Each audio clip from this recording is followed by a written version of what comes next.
Hello mga buddy! Welcome to our new vlog, charot.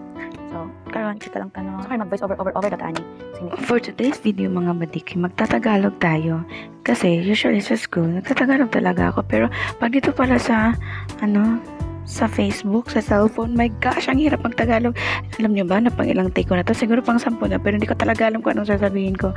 Okay, so magtatagalog na talaga tayo. Ano ba talagang pag-uusapan natin for today? Okay, may tanong lang po ako.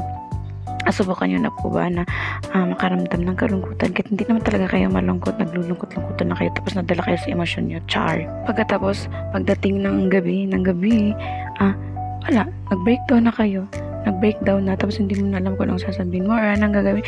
Ayun, naiyak na lang ako. So, ayun, change topic. So, yan, nakachinelas pala ako dyan. So, naiwan ko yung shoes ko sa loob. Kaya bumalik na naman ako. So, yung panahon na yan, mag-isa na lang ako dyan sa building na yan. Kasi, umuwi na silang diba nag-strong ako dyan. Kasi manakita akong pusa. Kaya gusto ko na talagang umuwi kasi mag-isa na lang ako. So, ayun. So, kunyari, hindi ako natakot, pero yung totoo, takot na talaga ako. Ikaw ba naman, makakita ng pusa? Color block pa talaga. Tapos, mag-isa ka na lang. Tapos, sinigawan ko yung pusa na, oh, shit! Ganyan. Tapos, hindi siya umalis. Tinignan niya lang ako. So, pero syempre, tao tayo, pusa siya. So, go. Tuloy lang ang buhay. Okay, may chika pala ako dyan, no?